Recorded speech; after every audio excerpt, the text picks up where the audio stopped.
cada um. Então, o nosso objetivo aqui é trabalhar com olhares cruzados, né? Cruzar percepções. Então nós convidamos alguns colegas nossos, convidamos o professor Antônio Fernando Guerreiro Moreira de Freitas, aqui presente, nosso colega, amigo e parente de história, com um pouco essa encomenda de ele falar da cidade, a cidade que ele escolheu, a cidade onde ele vive, que é a sua referência cultural, mas ele que veio do sertão, como várias pessoas vieram para estudar quando menino, em escola, enfim, colégio interno e tal, e que tem essa visão de quem chega em Salvador, a cidade da Bahia, viver a cidade da Bahia. Também nós convidamos nosso outro grande colega, nosso professor Florisvaldo Matos, jornalista, escritor, acadêmico, que também vem da zona do Cacau e vem para o jornalismo, né? E um pouco a vida do jornalista sempre circula nos ambientes da boemia, da cultura, das artes. Então ele que foi membro da geração Mapa, modernista, enfim, todos esses movimentos de escritores e de intelectuais baianos a partir dos anos 50, para ele nos falar dessa Bahia intelectual, essa Bahia boêmia, né? Nosso colega Jaime Sodré, o nosso cabeça branca, enfim, o nosso intelectual negro, que mais entende dessa cultura do candomblé, do povo negro, artista intelectual, cantor, Chicarangonga, né? Como é que chama? Chicarangoma, né? No Angola, Ogando, Gege, enfim, professor, pesquisador, historiador, para nos falar da percepção da cidade a partir do olhar do povo negro e do candomblé. Eu até brinco naquele texto, 365 igrejas se relacionando com 3.650 candomblés. O que é que um vê do outro? Como é que a gente tem esse olhar cruzado? E a nossa querida colega Antônia Garcia, que é doutora em urbanismo, conhecida de todos pela sua militância tripla, ela é 3 em 1, né? Sempre foi 3 em 1, mulher, negra e operária, então vinda da plataforma. Eu tive a alegria de participar da banca de julgamento da tese de doutorado dela lá na Federal do Rio de Janeiro, né? No Fundão, em planejamento urbano, onde ela faz um estudo especial comparando Bangu no Rio com plataforma em Salvador. E ela é uma antiga militante da plataforma, enfim, movimento de bairro, FABES, PT, enfim. Então é uma pessoa mais que qualificada para falar o olhar, digamos assim, dos operários, de um bairro operário. Ela é legítima para falar em nome dos operários olhando, nem que seja para a Ribeira, de plataforma olhando para a Ribeira. Então, esse é o propósito. Vamos ter depoimentos, depois abrimos um rápido debate, e eu queria começar logo. Eu acho que é melhor chamar um por um dos depoentes e não fazer aquela mesa comprida, pesada, né? Aí cada um vem aqui e fica mais à vontade de falar. Eu primeiro chamaria o meu querido amigo Antônio Fernando Guerreiro, é o menino de Jacobina, doutor em História, professor da faculdade, ex-diretor, enfim, com um currículo que a Bahia conhece. Menino. Não vou lhe apresentar.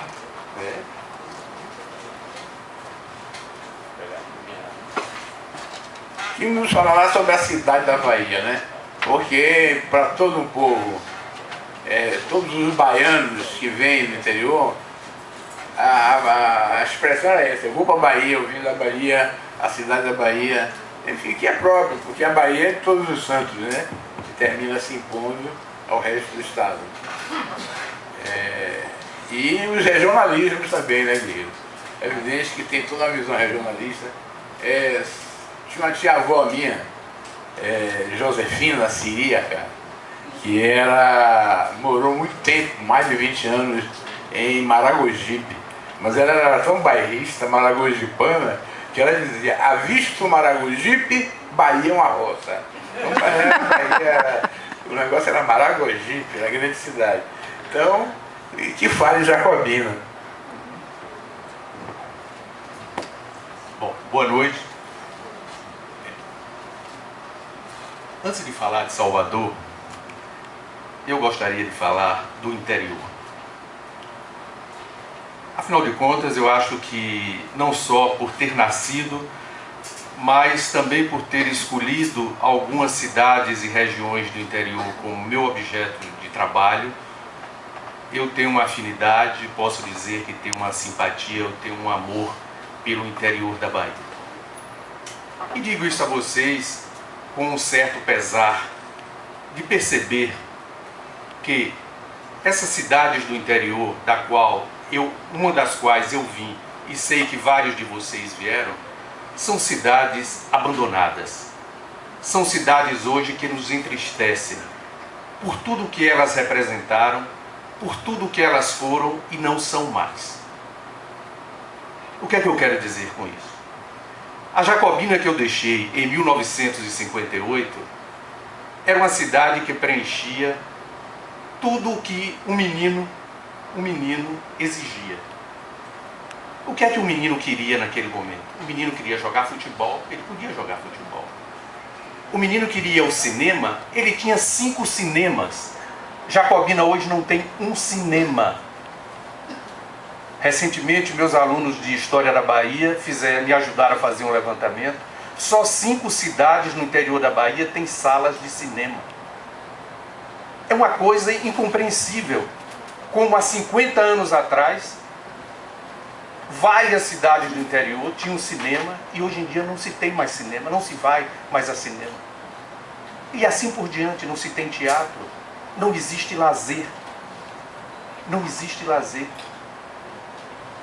Eu, quando volto a Jacobina, nesses anos posteriores, eu fico me perguntando, né, a cidade realmente empobreceu.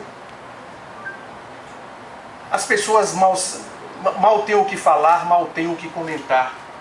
E Jacobina não é uma exceção. Aí é que está o lamentável da história. As 2 grandes cidades com as quais eu trabalhei durante a minha vida profissional, ambas intituladas como grandes cidades do interior da Bahia, perderam também significado, perderam importância. Juazeiro, que foi definida por Teodoro Sampaio no século XIX como a Corte do Sertão, hoje em dia, enquanto Petrolina prosperou na vizinha Pernambuco, Juazeiro, a Corte do Sertão, murchou. Juazeiro no século XIX tinha teatro. Juazeiro no início do século XX, as pessoas faziam enxoval para as noites de Juazeiro. E tudo isso simplesmente acabou. Hoje em dia Juazeiro é uma cidade escura e maltratada. Uma cidade sem vida. Uma cidade que seus cabarés, né, faziam fama, inclusive ajudaram a criar toda aquela cultura de que as mulheres ribeirinhas em geral eram mulheres fogosas, eram mulheres atrevidas, né? Essa coisa que é a ribanceira do Rio São Francisco. E a outra cidade qual foi? Ilhéus, a princesa do sul. Quando a gente estuda Ilhéus, no apogeu do cacau, ou seja, entre 1890 e 1940, Ilhéus é um crescer sem fim. É uma cidade que tem vida. Vocês que estão acompanhando, apesar de vamos dizer assim, os excessos cometidos pelo autor-diretor na atual versão do remake de Gabriela, né? Mas vocês têm a percepção do que foi. Ele consegue fazer recortes preciosos do que foi a vida dentro de uma cidade na região do Cacau. Mas aquilo que vocês estão vendo ali já foi algo específico de Ilhéus, e de Itabuna, porque a região de cacau, essa foi uma característica da monocultura do cacau, não conseguiu criar grandes cidades. As cidades do cacau, boa parte delas foi produto, não é, da criação de municípios depois da Revolução de 30. Porque até 1930, praticamente a região cacaueira eram os municípios litorâneos, antigos, tradicionais, e poucos municípios do interior. Mas nós tivemos, no caso da Bahia, várias ondas de criação de municípios, todas elas caracteristicamente irresponsáveis.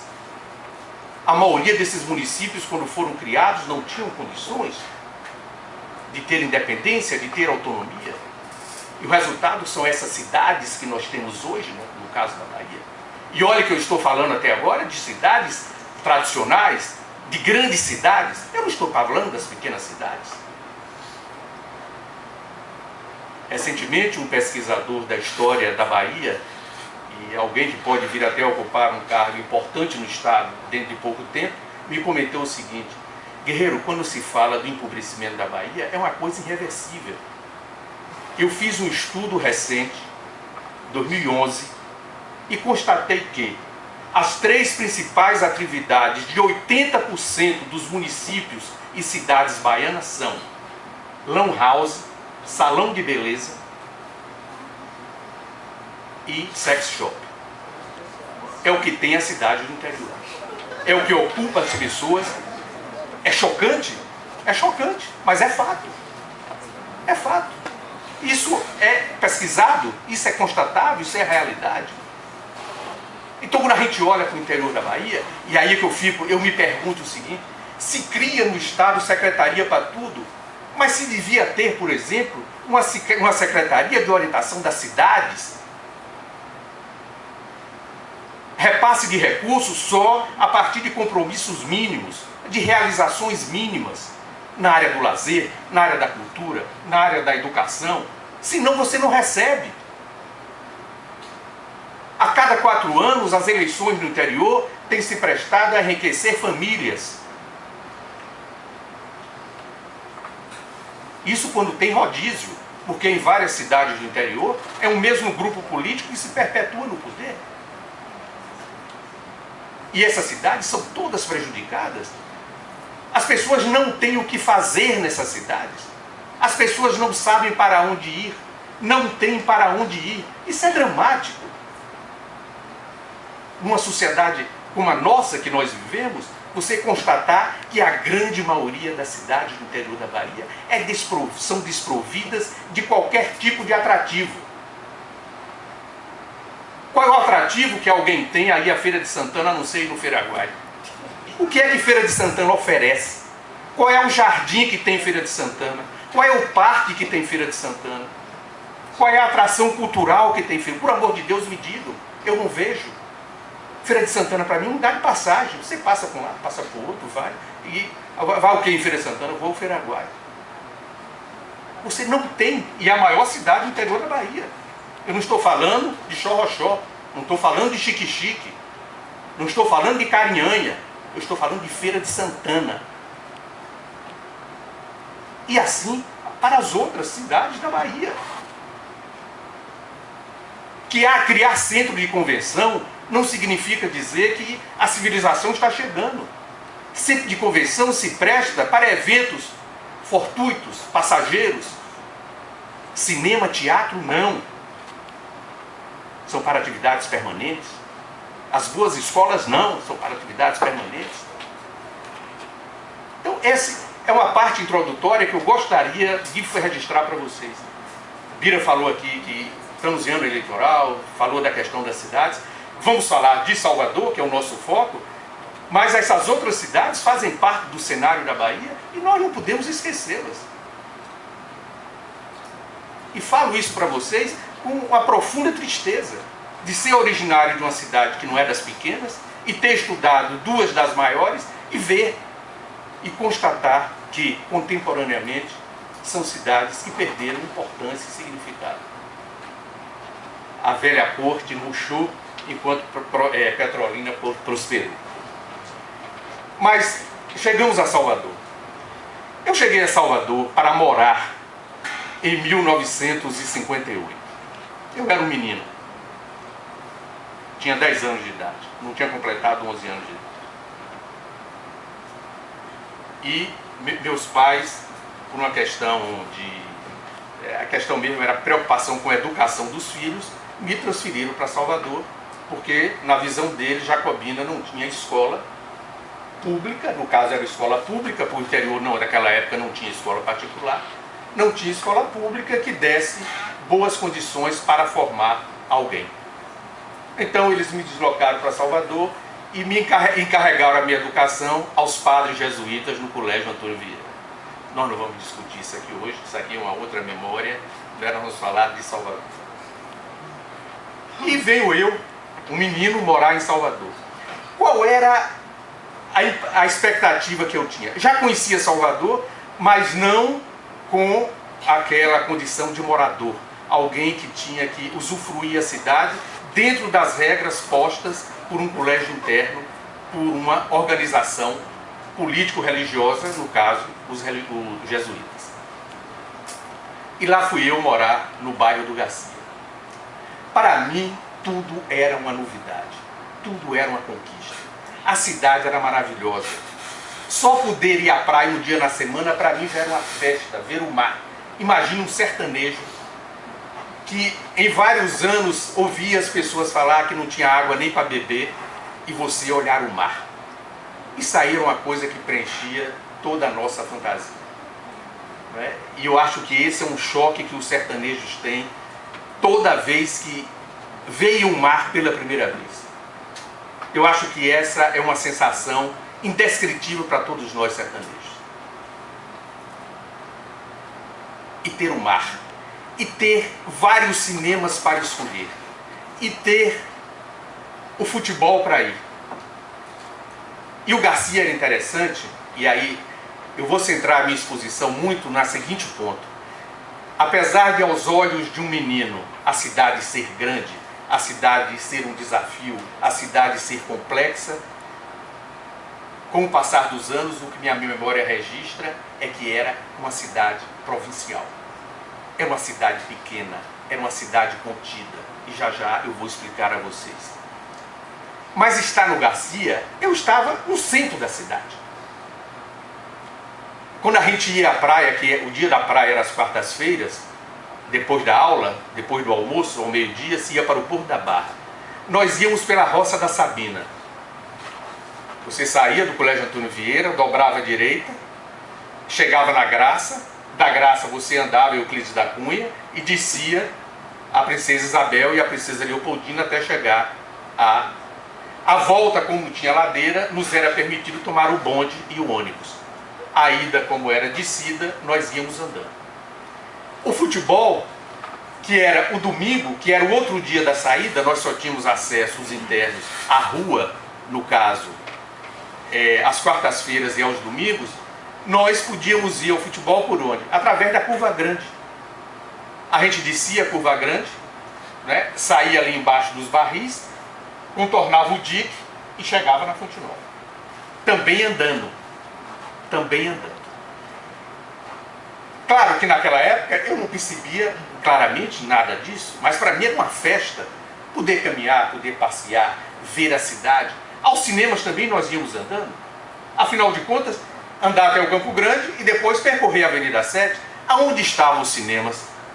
Ao contrário de hoje, onde não tem mais cinema na rua, Salvador não tem mais cinema na rua, é um absurdo. Os cinemas de Salvador todos estavam nas vias públicas. Cinema Guarani, Cinema Excelsior, Cinema Liceu, Abaixo Sapateiro com o Pax, o Jandaia, o Popular, também inserido dentro do Pelourinho. O cinema mais deslocado que eu podia ir era o Capri, mas para mim era perto, que era aqui no Largo 2 de Julho. Era o cinema assim mais deslocado, porque os outros todos estavam ali. O Cinema Glória, que depois virou Tamoio, todos estavam localizados no centro da cidade. E aí é que eu chamo a atenção para vocês, que aí vem a minha memória trabalhada, a memória do estudo. É uma cidade provinciana. É uma cidade que mesmo o petróleo já tendo sido explorado há 10 anos, ele não tinha ainda tido a repercussão que viria a ter nos anos 60 e 70. Salvador ainda era uma cidade de interioranos e de atividades extremamente restritas. Aliás, como é a cidade até hoje. Salvador é uma cidade que não se industrializou. Quem se industrializou foi o entorno de Salvador. Salvador continuava como atividade, a principal atividade da cidade, o comércio e os serviços. E aí vocês observem uma coisa. Com o passar dos anos, isso foi cada vez mais se sedimentando dentro da minha memória, de uma forma clara, que eu dizia, mas como era pequena, como era restrita a cidade que me encantava. E digo que me encantava porque, por exemplo, os meus colegas que vinham de Ilhéus e Itabuna odiavam Salvador. Passavam o tempo todo se lamuriando e dizendo o seguinte: Ilhéus é mais moderno, Itabuna é mais avançada do que Salvador. Vou passar minhas férias no Rio de Janeiro.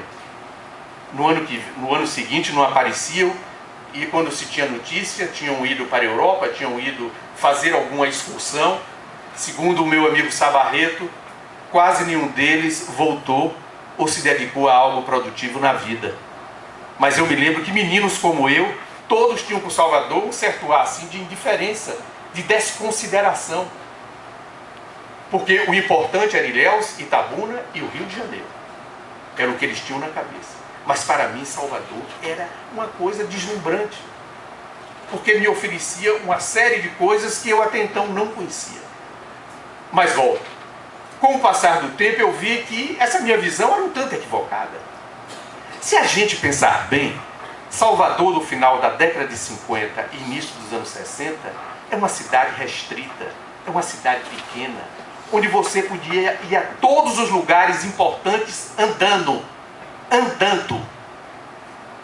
Se você quisesse ver o bispo, você ia à Praça da Sé. O governador ficava a uma rua. O governador, se não quisesse de carro, e o primeiro governador que eu me lembro, Juracy Magalhães, ele andando no Impala preto, ele podia ir no Palácio Rio Branco à Aclamação andando.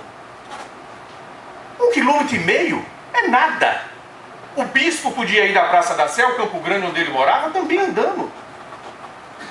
Se a gente observar, salvo a aeronáutica, por questões óbvias, todos os poderes estavam em torno do centro da cidade, ainda nos anos 60. O executivo estava na Praça Tomé de Souza, a prefeitura também estava lá, a marinha estava logo ali embaixo, do elevador Lacerda, o exército estava onde? Aqui colado, na Moraria, o exército estava na Moraria, a polícia militar estava nos Aflitos, a Assembleia Legislativa estava no Campo Grande, depois veio para a Praça da Sé. Só depois da Praça da Sé que ela foi para o centro administrativo. Ou seja, o poder legislativo e o judiciário era o quê? O Fórum Rui Barbosa. E também você ia andando. Então, os poderes constituídos estavam todos próximos. Aí, vamos pegar outros elementos. O comércio. Era uma cidade comercial? Era. Onde é que estava o comércio? Na Rua Chile? O centro do comércio, a principal atividade. Acompanhado do meu pai, por várias vezes fui ao Café das Meninas, e essa semana eu comentava em casa e dizia, é verdade, meu pai foi um homem extremamente contido nos seus projetos de vida, na sua ambição política. Meu pai teve intimidade com 4 governadores da Bahia. 4 governadores da Bahia. E mesmo assim não tirou proveito de nada, absolutamente nada disso. Eu me lembro dos governadores da Bahia e conheci alguns nessa época de menino, que eles desciam para tomar café, que eles circulavam dentro da Rua Chile. E além deles, claro, deputados, senadores e tudo mais, que circulavam. Quer dizer, a Rua Chile. E quando você não ia no comércio na Rua Chile, você descia e tinha um comércio da Cidade Baixa, um nome que guarda até hoje. O velho mercado modelo, numa época ainda que não tinha começado a pirotecnia baiana, que anteontem tivemos mais um exemplo. Na Bahia, toda vez que alguma coisa tem problema, toca fogo. Né? Os exemplos são variados. Né? Deu problema, incendeia que o problema, a coisa resolve. Mas, como eu disse para vocês, o lazer estava todo concentrado nessa área da cidade. Os cabarés estavam nessa área da cidade. Os cinemas estavam, os poucos restaurantes estavam nessa área da cidade.